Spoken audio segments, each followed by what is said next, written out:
Good morning বন্ধুরা, আরও একটি নতুন ব্লগে তোমাদের সবাইকে স্বাগত, ওয়েলকাম। তো বন্ধুরা, কেমন আছো তোমরা? নিশ্চয়ই সবাই খুব ভালো আছো, আর আমরাও ভালো আছি। তো আরও একটি নতুন ব্লগ এখন থেকে স্টার্ট করছি। দেখো এত ঝুল হয়েছে, সেই জন্য ভাবলাম ঝুলটা আগে ঝেড়ে নিই। বাসি কাজের মধ্যে প্রথম ঝুলটা ঝাড়ি, তার জন্য ঝুলটা ঝাড়ছি। প্রচুর ঝুল হয়েছে, তোমরা কতটা কি দেখতে পাচ্ছ বুঝতে পারছি না, বা আমি কতটা কি দেখাতে পাচ্ছি। তো এই এবার টিভির পেছনটা চলে আসলাম। দেখো টিভির পেছনটাও দেখো, দেখতেই পাচ্ছ কত নোংরা। ঠিক আছে, টিভির পেছনটা তো প্রায় পরিষ্কার করা হয়ই না বললে চলে। তো আজকে ভাবলাম যে যত যাই হোক, যত যাই কাজ থাকুক, যত দেরি হোক, আজকে পরিষ্কারটা করব বলে এই যে লেগে পড়েছি। দেখো বন্ধুরা, পরিষ্কার করার জন্য। তারপরে টিভিটাও একটু মুছে নিচ্ছি, তার সঙ্গে সঙ্গে টিভিটা মুছে তারপরে সেটটপ বক্সটাও একটু মুছে নেবো। সেটটপ বক্স অত নোংরা নেই, হালকা ধুলো পড়েছে, তো সেইটাই এখন পরিষ্কার করে নিচ্ছি।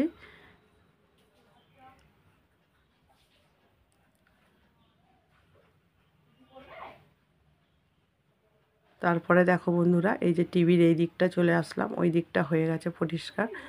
আর এই দিকটাও তারপরে দেখছি যে এত নোংরা পড়েছে এই দিকটাও, তো এই দিকটাও একটু মুছে টুছে নিলাম। নিয়ে তারপরে দেখলাম একদম ভেতরে হাত যেখানে যাচ্ছে না, হাত ঢুকছে না, তো ঝুল ঝাড়ুটা নিয়ে টিভির পেছনটা ভালো করে ঝুলটা ঝেড়ে নিলাম। দেখো দেখতেই পাচ্ছ কত ধুলো উঠছে, ঝুল। আর তারপরে এখানটা করে ঝাড় দিয়ে দিচ্ছে, ওইদিকে আরও নোংরা পড়ে আছে। তো এখন তাড়াতাড়ি করে এখানটা করে ঝাড়টা দিয়ে দিচ্ছি, কারণ না হলে এই যে পাখা চালাবো, তো এখন তো পাখা বন্ধ আছে, পাখা চালালে ঝুলগুলো পুরো ঘরময় উড়ে ভর্তি হবে। তো দেখতে পাচ্ছ কত ঝুল বেরিয়েছে। টিভির পেছনটা মেন হচ্ছে কি বলো তো বন্ধুরা, হাত যায় না, তো তার জন্য সাধারণত পরিষ্কার করা হয় না। তো আজকে ভাবলাম করি। তারপরে চলে এসেছি এই যে ঘরটা ঝাড়ু দিতে। ঘরটা ভালো করে খাটের নিচ থেকে ঝাড় দিয়ে দিচ্ছি। আর সকালে আমার হাজব্যান্ডকে মুড়ি টিফিন দিয়েছিলাম, ভালো করে ডাব্বার ঢাকনাটা আটা হয়নি, তার জন্য ভালো করে লাগিয়ে নিলাম ঢাকনাটা। তো রোজেরই খাটের নিচ থেকে ঝাড় দিই, হয়তো তোমাদেরকে দেখিয়ে উঠতে পারি না, তো কিন্তু আমি রোজেরই ঝাড় দিই। যেহেতু একটা ঘর, তার জন্য একটু পরিষ্কার পরিচ্ছন্ন রাখা দরকার, কারণ বাচ্চা নিয়ে। আর এই যে আমার ছোটো মেয়ে উঠে গেছে, দেখতেই পাচ্ছ বসে আছে বিছানার উপরে, আর আমি ঝাড়টা দিচ্ছি। আর বিছানা গোছানো আমার কমপ্লিট হয়ে গেছে, কিন্তু বিছানার উপরে যা জিনিসপত্র আছে, মানুষ দেখে মনে করবে যে বিছানা হয়তো আমি গোছাই না বা কিছু, কিন্তু সেটা নয়। মেন হচ্ছে আমার তো ঘরে সোফা টোফা নেই, আর সোফা কিনলেও রাখার জায়গা নেই, যেহেতু একটা ঘর, কোথায় রাখবো সোফা? সোফা রাখার জায়গা নেই, তার জন্যই সবসময় বিছানার মধ্যেই ওঠে, বিছানার মধ্যেই খেলে, সবটাই বিছানায় করে। আর তারপর দেখো বন্ধুরা, এই যে আমার একদম বাসন মাজা হয়ে গেছে, মেজে ধুয়ে উপরে তুলে রাখলাম। তারপরে এই যে আমার হাজব্যান্ডের জামা কাপড়গুলো কাচবো।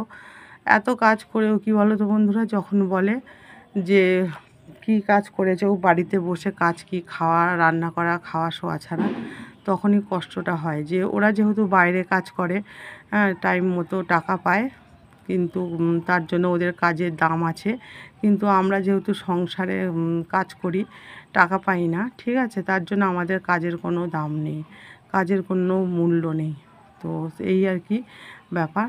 তো সব ঘরেই হয়তো এরকমই হয়, বা জানি না যে আমাদের বাড়িতে হয় কি না এরকম, আমাদের বাড়িতেই হয়তো হয়। তো কদিন কথাবার্তা ছিল না, ঠিক ছিল, জামা কাপড় কাচিনি, ইচ্ছা করে কাচিনি আগে। তো আবার যেহেতু কথাবার্তা বলছে, খাচ্ছে বাড়িতে, হ্যাঁ আজকে থেকেই খাচ্ছে, সেহেতু আবার এই যে জামা কাপড় এক গাদা জমে আছে, তো ভাবলাম আজকে অল্প কটা কেচে দিই, আবার অন্য দিন কাচবো, কারণ একদিনে এত কাপড় কাচতে গেলে হয়ে ওঠে না। আর বাচ্চাটাকে ঠিকঠাক মতো খাওয়াতেও পারি না, খাওয়াতে পারি না বলতে টাইম টাইম মতো খাওয়াতে পারি না, যার জন্য হয়তো অত রোগা বা কিছু, হাড় কঙ্কাল পুরো দেখা যায় একদম। কিন্তু মেন হচ্ছে কী বলতো বন্ধুরা, যখন আমার বড় মেয়েটা হয়, তখন ওকে অনেক যত্ন সহকারে রেখেছিলাম, কিন্তু মানে যত্নে, একটা বাচ্চা যেহেতু, আর যেহেতু ছোটো মেয়েটা হয়েছে, এখন সময়ের অভাব, ঠিক আছে, কিন্তু খাওয়ার অভাব হতে পারে আমাদের, কিন্তু বাচ্চাগুলোর অভাব রাখি না, যতটা সাধ্য, যতটা ক্ষমতা চেষ্টা করি, কিন্তু সময়ের জন্যই হয়ে ওঠে না। আর সবথেকে বড় কথা হচ্ছে কী বলতো বন্ধুরা, ও একা হাতে খেতে শেখেনি এখনও, তো খাইয়ে দিতে হয়, আর যেটা আমার সময়ের অভাব, তো আর কতটুকুই বা বয়স, এই 3 বছর বয়স, এখনও 3 বছর হয়নি। নভেম্বরের 12 তারিখ গেলে 3 বছর হবে। তো তারপরেই আমি চলে এসেছি চান টান করে, এই যে চাল বার করতে, চাল মেপে নেব। আর চালের মধ্যে দেখছি পোকা হয়েছে, তো তার জন্যই পোকাগুলো একটু যেন ঝুলঝুল মতো লাগলো, সেই জন্য হাত বুলিয়ে নিলাম। আর তারপরে চালটা এখন মেপে নিয়ে নিচ্ছি, ভাত বসাবো আগে। আর আজকে যেহেতু শনিবার, নিরামিষ হবে। তো এইদিকে দেখো বন্ধুরা, এই যে আমার বড় মেয়ে সবজি কাটতে বসেছে বটি দিয়ে। ওকে বারণ করলাম, তবুও শুনলো না। আর আমি এদিকে ততক্ষণে ভাত বসিয়ে দিয়েছি। এই ভাতটা আমার হয়ে গেছে। আর আমি এই যে মুগের ডাল হবে আজকে যেহেতু শনিবার, তো মুগের ডালটা একটু ভেজে নিচ্ছি। ভেজে নিয়ে আর একটা বাটিতে করে সেদ্ধ বসিয়ে দেবো। আর কড়াটার মধ্যে দেখি ভাজাভুজি বা যেটা করব আর কি করব, তোমরা দেখতেই পাবে। তো মুগের ডালটা একটু লাল লাল করেই ভেজে নিচ্ছি। আর এই বাটিটার মধ্যে করে মুগের ডালটা সেদ্ধটা বসাবো। তো মুগের ডাল ভাজা আমার কমপ্লিট। ঢেলে এই বাটিটার মধ্যে নিয়ে নিচ্ছি, নিয়ে বসিয়ে দিলাম। এবার আমি জল দিয়ে দেবো, ওই ডালটার মধ্যে সেদ্ধ হবে। এই যে আমার মেয়ে কেটে রেখেছে, দেখো একটু মোটা মোটা হয়ে গেছে, অনেকটাই মোটা মোটা হয়ে গেছে। এই প্রথম কাটলো তো সেই জন্য ঠিকঠাক কাটতে পারেনি। তো যা করেছে অনেকই করেছে, তো সেগুলোই আমি একটু সরু সরু মতো করে নিচ্ছি। এটা ভাজবো তরুলি পটল, আর আমি একটা আলু কাটবো কেটে, আর ভাজা করবো আর কি। দুজন তো খাবো, আমার বড় মেয়ে আমি, আর ছোটো মেয়ে। আমার হাজব্যান্ড রুটি খাবে, কারণ অনেকটা রাত্রিরে আসবে তো তাই জন্য। আর ডালটা তাড়াতাড়ি সেদ্ধ হয়ে যাবে বলে একটু নুনও দিয়ে দিলাম। আর এই যে আলুটা এখন কেটে নেবো ভাজার জন্য। আর যে কথা বলছিলাম আর কি, হাজব্যান্ড রাত্রিবেলা ভাত খাবে না, কারণ অনেকটা রাত্রির হবে আজকে, প্রায় 1-1:30 হয়ে যাবে ফিরতে ফিরতে। সেই জন্য বলেছে ভাত খাবে না, রাতে খাবে, রুটি খাবে। তার জন্য ভাত আর ওর আর চাল নিইনি, আমাদের দুজনকার মতোই নিয়ে নিয়েছি। 2.5 জন আর কি, 2 জন আর আমার ছোট বাচ্চা মেয়েটা। আর স্কুলে তো খিচুড়ি দেবে আজকে যেহেতু শনিবার, খিচুড়ি আর অর্ধেক ডিম, তো ওইটা দিয়ে হয়েই যাবে। তো আলুটা এখন কেটে নিচ্ছি ছাড়িয়ে।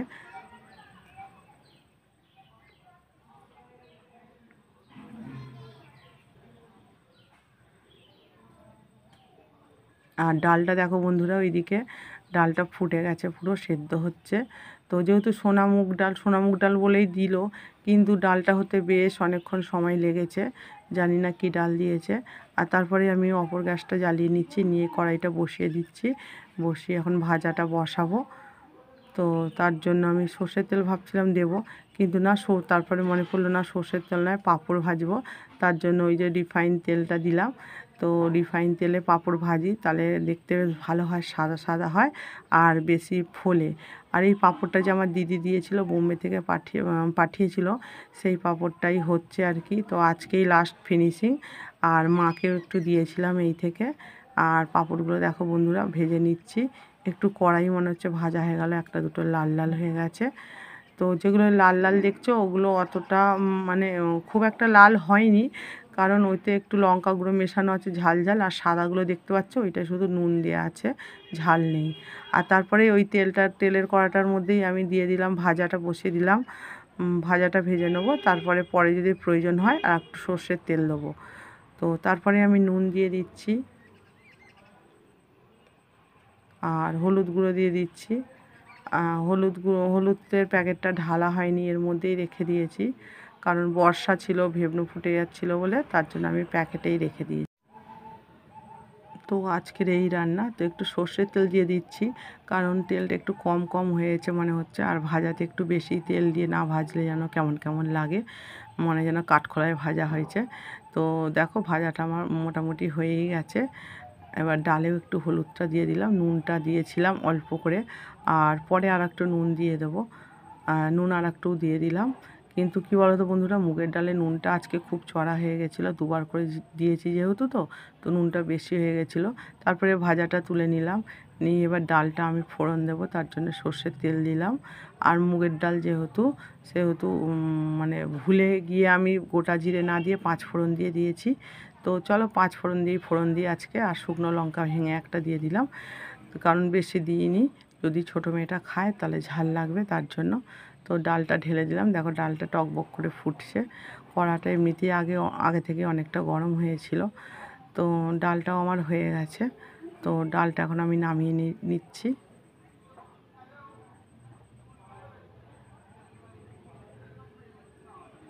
তারপরে কড়ার মধ্যে জল দিয়ে দিলাম। জল দিয়ে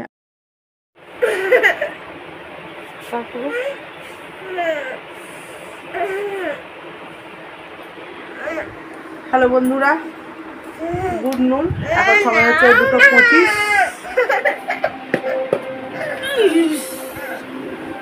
ঠিক আছে, তো এই মাত্র রান্না করে নিয়ে চলে আসলাম। রান্না হলো আর কি, খাওয়া দাওয়া হয়নি, এখন খাবো।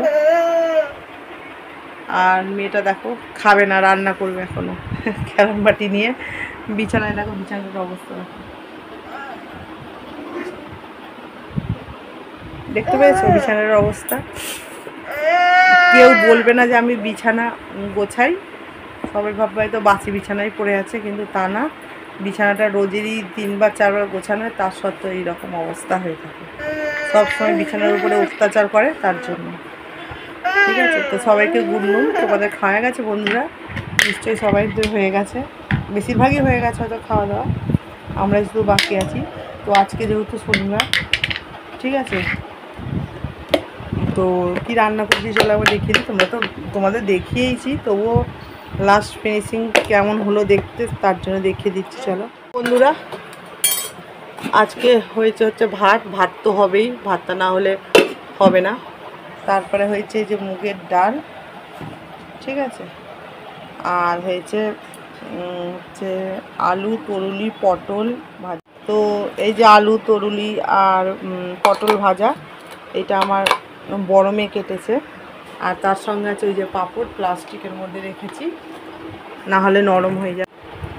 প্লাস্টিকের মধ্যে পাঁপড়টা রেখেছি এই কারণে, না হলে নরম হয়ে যাবে হাওয়া লেগে, তার জন্য।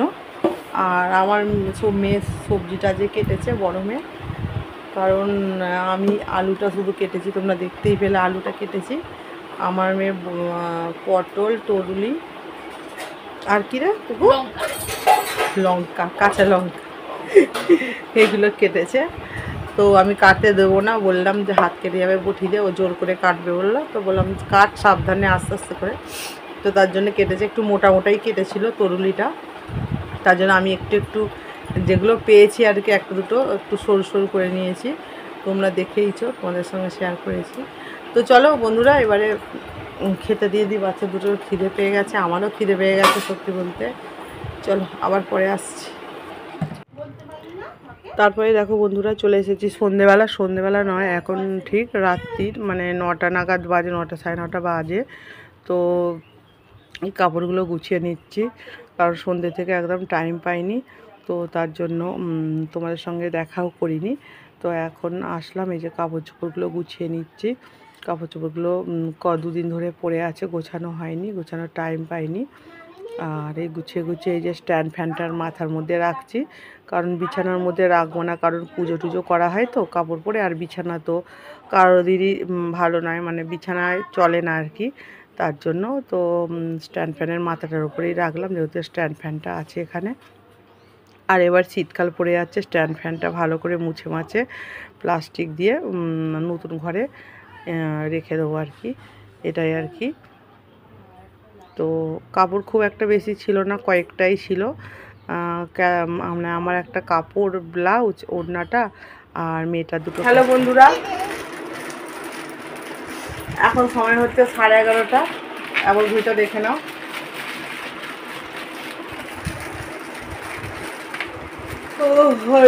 ঘুম পেয়ে গেছে। তো চলো আজকে রাত্রিরের খাবারে কি আছে একবার দেখিয়ে দিই। রাত্রিরের ডিনার আর কি, নাইট ডিনার কি আছে দেখিয়ে দেওয়া গেছে। কি আছে রে মা, বলে দেখি। সস আর কি, সস আর চাউমিন। তো চলো একবার দেখিয়ে দিই। এই যে দেখো বন্ধুরা, চুপ কর, এই মাত্র করে আনলাম, গরম গরম ভাব উঠছে, কিন্তু দুঃখের বিষয় কেমন হয়েছে জানি না, কেমন হয়েছে জানি না বলতে। আজকে তো নিরামিষ চাউমিন, তো শুধু নিরামিষ হয়েছে, ম্যাগি মশলা দিয়ে করেছি, কেমন হয়েছে না। আর এই যে সবুজ সবুজগুলো দেখছো, এগুলো হচ্ছে তোমার বরবটি, লঙ্কা নয়, লঙ্কা ছাড়াই করেছি, কারণ আমার ছোটো মেয়ে খেতে পারবে না, তার জন্য লঙ্কা দিইনি, একদম আঝালা করেছি। আর ম্যাগি মশলা দিয়ে, নুন আর ম্যাগি মশলা দিয়ে, জানি না কেমন খেতে হয়েছে বা হবে, ঠিক আছে। ছোটো মেয়েকে দেবো, ওইটা ঘুন্টুর আর এইটা তোর, দাঁড়া দাঁড়া। তো চলো বন্ধুরা, সাথে ব্যায়াম করবে। এই গানে আমার একটা জিনিস ভালো লেগেছে, সেটা হলো এখানে ব্যাকআপ ডান্সার নেই, তার বদলে নায়ক নায়িকা মাইলের পর মাইল শুধু ছুটছি আর ছুটছি করা হয়। হ্যাঁ জানি, ঘুমবাদা কোটের হাতে অলরেডি। এই যে দেখো বন্ধুরা, এই সসটার বাবা কদিন হলো, এই 3-4 দিন হলো এনেছে। তো হ্যাঁ, তো লক্ষ্মী পুজোর দিনকে আনলো না কি বার দিনকে আনলো, ঠিক আছে। তো কাটা হয়নি, মানে এটা ভাঙা হয়নি, আজকেই কাটলাম আর কি প্রথম। তো আমরা অত সস খাই না, মানে আমরা বলতে আমার বড় মেয়ে, আমি খাই না, খায় হচ্ছে আমার ছোট মেয়ে আর আমার হাজবেন্ড, ঠিক আছে। ওদের চাউমিনে আবার টমেটো সস না হলে যেন কেমন কেমন লাগে, ঠিক আছে। আর আমাদের একটু চিলি সস হলেই হয়ে যায়, আমার বড় মেয়ে আর আমি তো খাই না টমেটো সস, আমার বড় মেয়েও খায় না, তো ছোটো মেয়েকে দিলাম, ঠিক আছে। তো দেখো বন্ধুরা, এই যে খেয়ে শুয়ে পড়েছি, এখন টাইম হচ্ছে পুরো 12:30,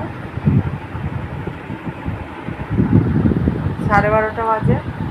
আর এই যে নিচে আমার হাজব্যান্ডের বিছানা হয়ে গেছে, আমার হাজব্যান্ড এখনও আসেনি, আজকে আসতে একটু রাত্রি হবে, কারণ লাস্ট ফিনিশিং করবে, তো তার জন্য তো চলো আজকের মতো ভিডিওটা এখানে শেষ করছি, আবার দেখা হচ্ছে আগামীকাল আর একটি নতুন ভিডিওর সঙ্গে। তো তোমরা খুব ভালো থেকো, সুস্থ থেকো এবং পরিবারের সবাইকে খুব ভালো দেখো, ঠিক আছে। চলো, good night, tata, bye bye.